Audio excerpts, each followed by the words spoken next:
Second has always been seen as a failure for a team of Ferrari's size and ambition. So being best of the rest behind Red Bull so far in 2024 is no cause for celebration. But Rome wasn't built in a day, and neither was Maranello. This is a team that, for all its illustrious history and resources, matched its record title drought by racking up a 15th season without a World Championship in 2023. That matched the dry spell between its 1983 and 1999 Constructors' titles, and it's almost certain Ferrari will make it 16 years this season. That's significant because it proves Ferrari isn't a team in need of quick fixes and easy answers. Instead, it requires sustained, consistent improvement if it's to emerge as a Red Bull beater. So Ferrari isn't the biggest threat to Red Bull's supremacy simply because it's second best this year, but as a result of how it's emerged as its closest challenger, even if it's not close enough right now. That the Ferrari SF24 has comprehensively led the way at the head of the chasing pack behind Red Bull is significant, given the 4 circuits visited so far each have different car demands thanks to varying track configurations and surfaces. In terms of single lap pace, the Ferrari is on average the second fastest car. In Bahrain, Charles Leclerc actually set the quickest individual lap of the weekend in Q2, but couldn't repeat that to take pole position. But in 3 of the 4 races so far, Ferrari has been the leading non-Red Bull in qualifying. And while McLaren driver Lando Norris got ahead of the Ferraris in qualifying at Suzuka, Carlos Sainz and Leclerc finished ahead of him in the race. That maintained Ferrari's 100% record of being the best placed non-Red Bull in races this year. Crucially, this was at a track where it was emphatically beaten by McLaren just 6 months ago. Carlos Sainz also won the Australian Grand Prix after the early retirement of Max Verstappen, who he overtook when the Red Bull driver was battling a terminal brake problem on the second lap of the race. But Ferrari fancied its chances of challenging Verstappen in a straight fight. That's added up to Ferrari being comfortably second in the Constructors' Championship with 120 points.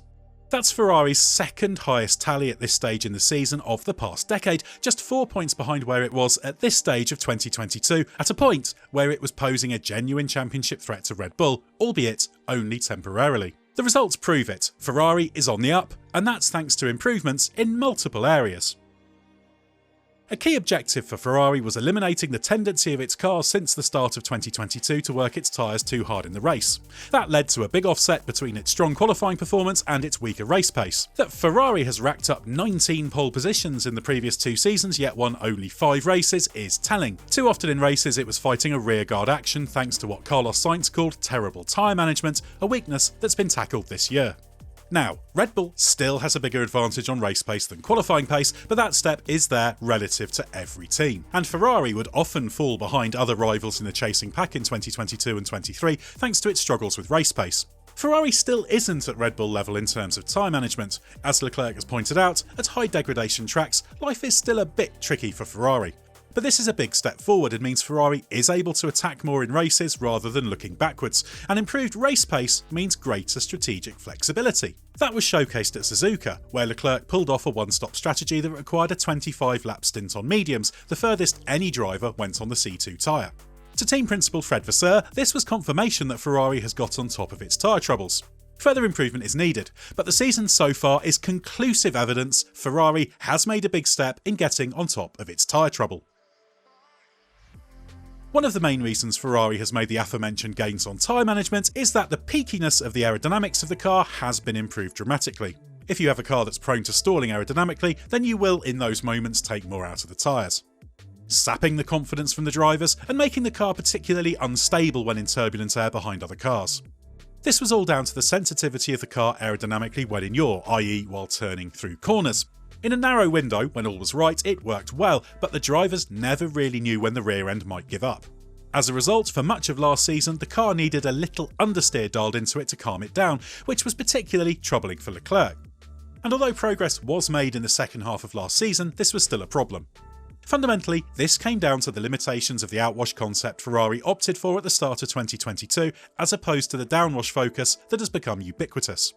Drivers complained endlessly about the unpredictability of the car in 2023, but that's dramatically improved this year. A quick glance at the side pod treatment of the car showcases the change in direction, and while Ferrari is still some way behind in developing this approach, it's on the right track and has been rewarded with greatly improved consistency. Its performance at Suzuka was evidence of that given the improved performance in the fast corners.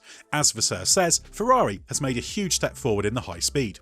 The car is not perfect, and Leclerc has pointed out there are still improvements to be made in terms of the predictability, but what matters is what Ferrari, characterised as a brand new car for 2024, has addressed its weaknesses and set it on the right track. Ferrari has long been pilloried for finding ways to shoot itself in the foot and throw away great results.